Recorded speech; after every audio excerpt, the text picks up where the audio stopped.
Good day, ma'am. My name is Danica Rane Amolat from BSHM2-A, and for today's presentation I'm going to report about the Chapter 5 of the Organizational Management, which is the types of ownership in business.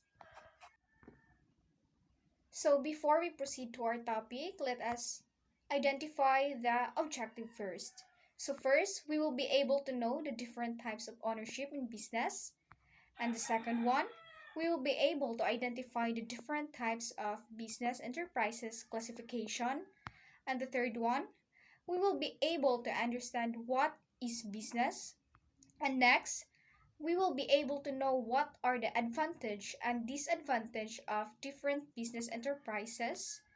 And next, we will be able to know the different kinds of cooperative organization. And lastly, we will be able to know the principles of the cooperative. So for the first slide, we have here ownership. So what is ownership? So ownership is a legal term. Most commonly, it means the legal title to a thing or control over the thing owned, the right of possession and disposal. And as applied to business enterprise, the term ownership means title to a possession of assets of enterprises. When we are going to say assets, those are the cash, land, or something that you have owned. So moving on to the next slide, we have here business enterprises from the point of view of owner fall into three broad classification. So first, we have here the private ownership. So private ownership, when an enterprise is so organized that private individuals exercise and enjoy the right and privileges of an owner in their own interest, the owner is said to be private. And the second one, we have here the public ownership. Public ownership is when the organization of the enterprises is affected and management is controlled by political bodies as a municipal, provincial, or national government, or by any instrumentality created by them. We have public ownership. And for the third one, we have mixed ownership. Mixed ownership exists when the elements of the ownership are divided such that private person and public body share in the same operation of the enterprise. Moving on to the next slide, we have here the ownership and structural forms of the business. So first, we have here the individual or single proprietorship. So where ownership is vested in one person, we have a single proprietorship, which means nga usa ra ka tawo ang nagpadagan sa imong negosyo or you are the only one running your business. And for the second one, we have here a partnership. A partnership is a form of business where two or more people shared ownership, as well as the responsibility for managing the company and the income or losses the business generates. And for the third one, we have cooperative organization. These are businesses owned and controlled by the people who use them. And for the fourth one, we have here corporation. Corporation is a legal entity that is established to perform a specific business. And lastly, we have here the corporate combination, means any consolidation, merger or binding share exchange to which the common stock would be converted into cash, securities, or other assets. Moving on to the next slide, we have here the advantages of the single proprietorship. So first, it is easy to start and terminate. Well, of course, tungod kay ikaw ra jud mismo ang mipadagan sa imong business, wala jud makapugong og unsa imong gipang decision. And for the second one, control or management lies entirely in the hands of the owner. Yeah, of course, bisag unsa pa kadihang orasa nga moabri sa imong business, wala jud makabuot nimo.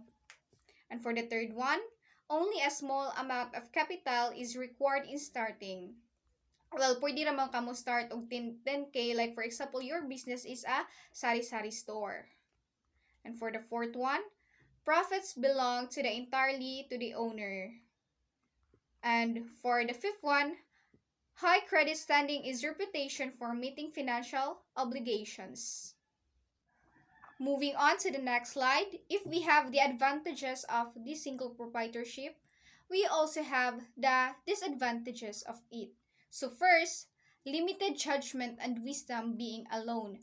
The owner's judgment may not be sufficient enough to promote the business, and it's very difficult for him or her to expand her business.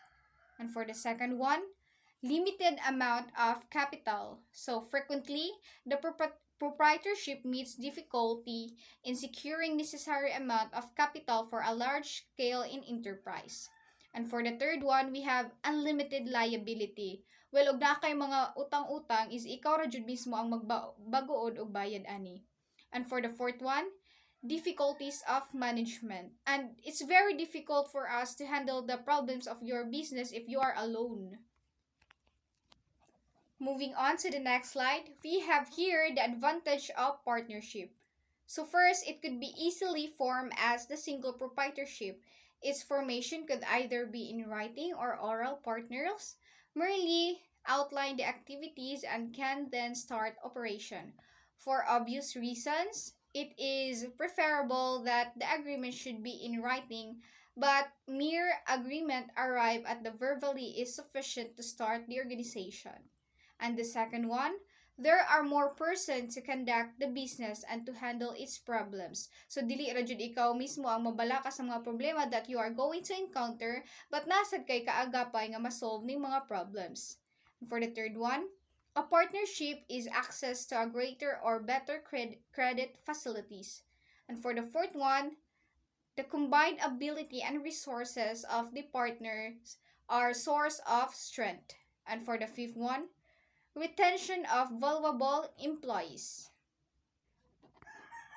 Moving on to the next slide, we have here the disadvantages of the partnership. So first, unlimited liabilities of partners, not only the assets of the partnership but also the personal property of each partner is subject to answer for the debts of the partnership. Each partner is liable to creditors for the whole indebtedness of the firm, not merely for his proportionate share in the business. And the second one, these agreements between partners often lead to delay and difficulties which could endanger the enterprise. And the third one, easily dissolution. This is because of the personal relationship of the partners that can lead to disagreement sometimes. And the frozen investment, the last one. Well, tungod sa mga problem that you are encountering with your partner, ma-froze ang mga investment. Moving on to the next slide, we have here the advantages of limited partnership. So the limited partnership has the following advantages. So first, there is a single direction of management. Those is unity and prompt action. And the second one, the limited liability of special or limited partners serve as good inducement of investment resulting in larger amount of capital to carry on his business of the partnership. Moving on to the next slide, we have here the disadvantages of the limited partnership. And as there are advantages, there are also disadvantages. So among them are the unlimited power given to general partners may result in abuse, and the special partners could not interfere in the management of the partnership even if there is inefficiency in management. Only when fraud exists or when there are clear violations of the partnership agreements, and that can special partner apply for remedial action. And the second one, there is a possibility of collusion among the general partners to be defraud and the creditors and the limited or special partners also. Moving on to the next slide, we have here the cooperative organization. So what is it? So a cooperative is an association and has some elements of a large partnership and also many features of a corporation, although it is distinct from both. And the principal theory of the cooperative association is the elimination of profit as the controlling motivation and reduction of certain economics. And under the cooperative system, enterprises are formed to be provide goods and services to all the members. And a cooperative is an association of persons that is owned and controlled by the people to meet their common economic, social, and cultural needs. Moving on to the next slide, we have here the kinds of cooperative organization. So cooperative organizations fall under four general classification. So first, the consumers cooperative. So this cooperative organization usually draws its members from the general public, and it is a familiar form of cooperative as most cooperative stores are consumers cooperatives, and these cooperatives carries on retail trade operations, and it may engage in marketing as a grocery, a cloth store, a gasoline, or may take the form similar goods and services enterprises supplying the ultimate consumers. And the second one, we have here the produce cooperative. So this cooperative draws the membership chiefly from the producers of grains and other form. Most of these associations employ the cooperative principle in order to enable their members to buy supplies at a wholesale. Eliminating the middleman's profit, they may be pool their resources to buy farm machinery, operation, irrigation system, or undertake other operation which they cannot handle individually but which they refuse to buy from profit-making establishments. So the third one is the marketing cooperative, so closely related to the producers cooperative and often merge with one organization. And for the last one, we have here the financing cooperative. So this cooperative association makes possible for people of small means to acquire a home and to borrow money for other purposes at relatively low rates of interest. Building and loan association, savings and loan association, and certain types of credit unions are example of the cooperative principles in the field of finance. Moving on to the next slide, we have here corporation. So what is a corporation, by the way?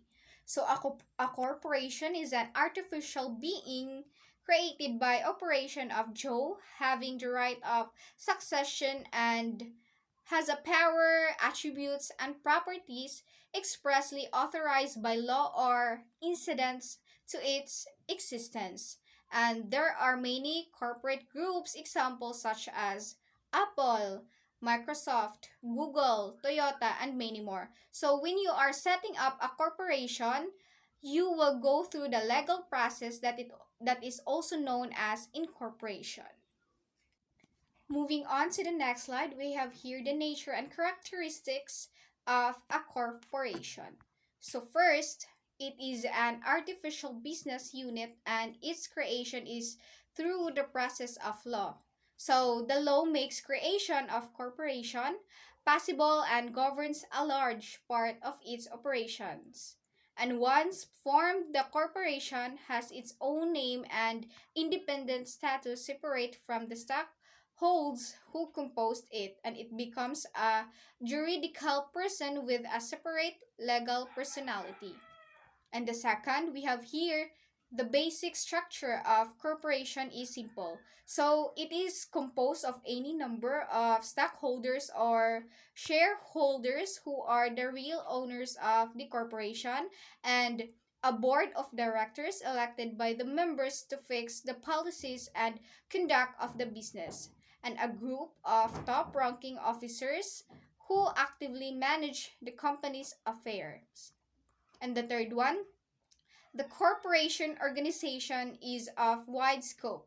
So the corporation stands for group activity and combined investment of the members and individuals who by themselves could not hope to be owners of business enterprises and may be pulling on resources and organize a big business unit. And for the fourth one, the existence of a corporation is practically permanent by operation of law. So the term of life of corporation is usually limited by statute to a period of years and subject to renewal. And it is terminate bar forfeiture of rights through misuse, non-use, and non-performance of obligation to the state. And for the fifth one, the function of a corporation is public. So the assumption is that the existence of corporation is for the benefit of the public or society.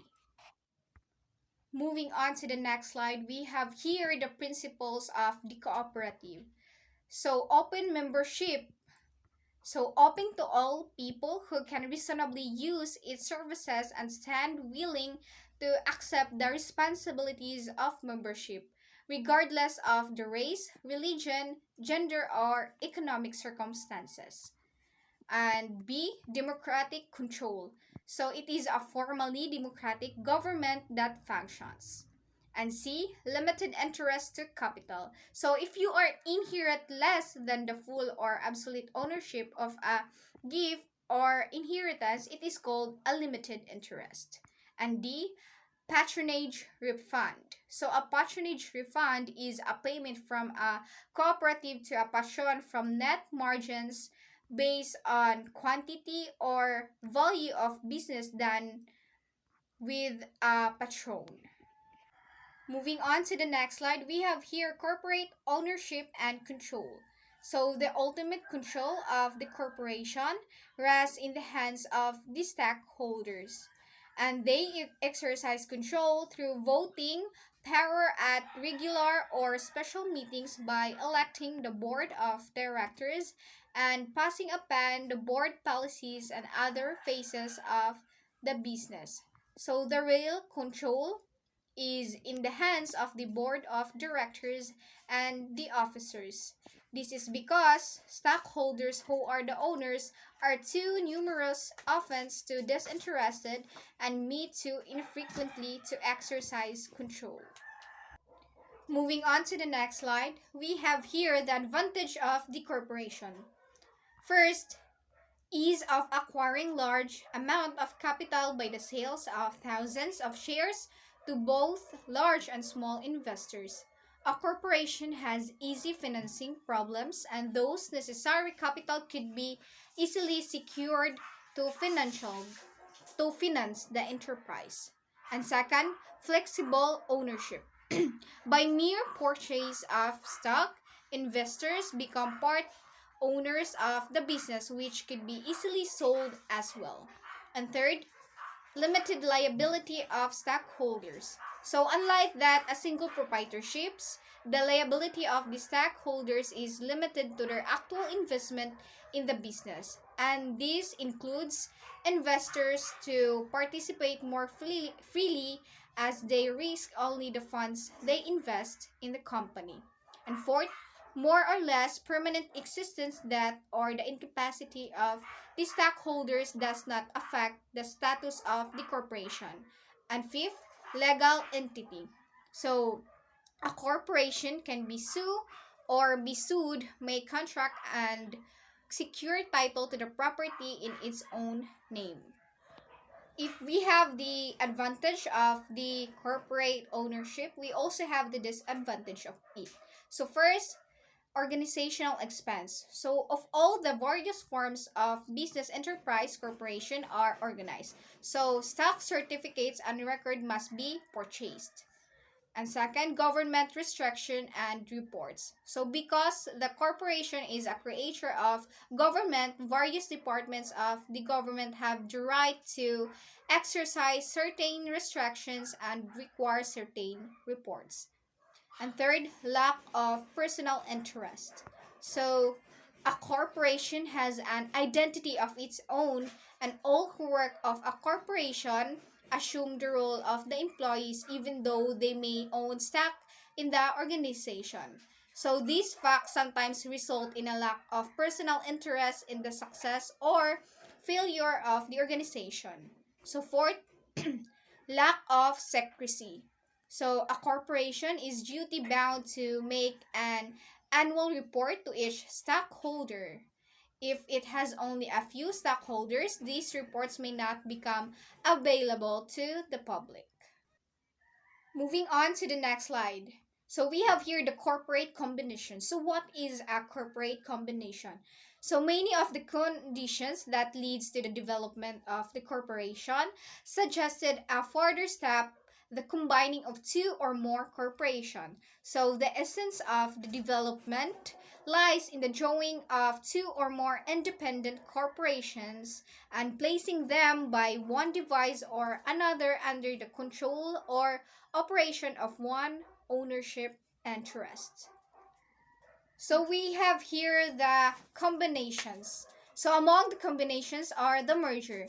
So the merger, sometimes called integration. So merger means the union effective by absorbing of one or more existence of corporation by another which survives and continues the combined business. And also it may be the absorption by one corporation of the properties and franchise of another whose stocks it has acquired. And next, we have here the trust. So the trust as a form of business organization had its origin in a principle of law originally developed for a safeguarding the property of minors and other personnel not able or willing to administer their own affairs. And the person creating the trust transfer legal title in real or personal property to trustees who those become the legal owners as against outside parties. Moving on to the next slide, we have here the forms of public ownership. So first, the public corporation.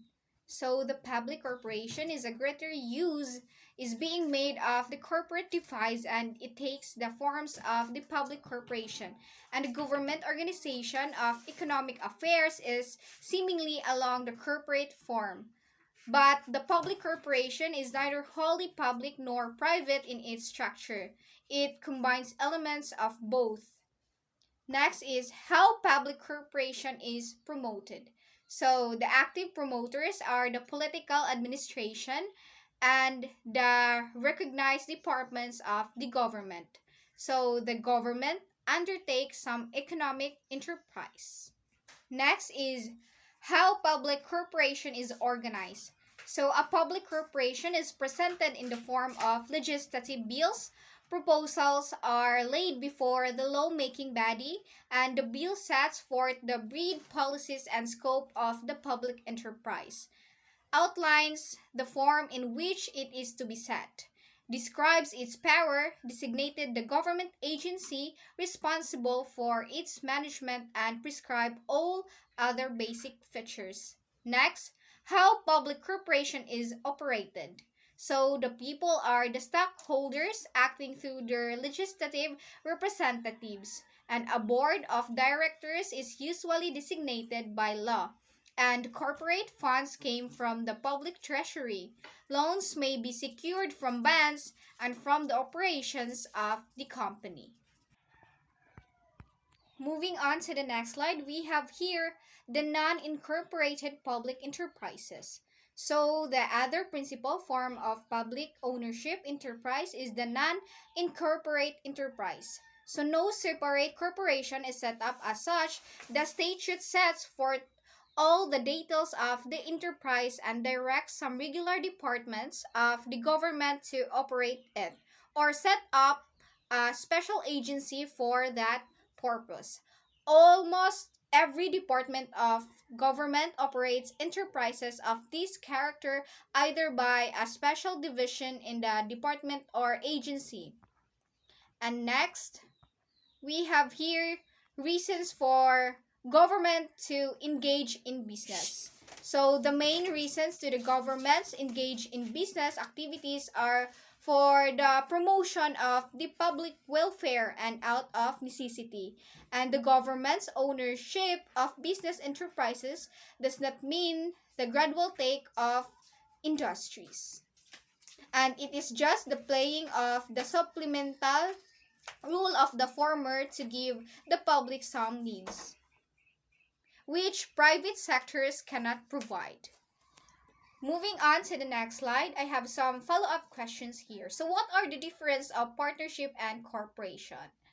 So a corporation is an artificial business unit and its creation is through the process of law, while a partnership is a business relationship between two or more persons competent to make contracts to engage in a business activity.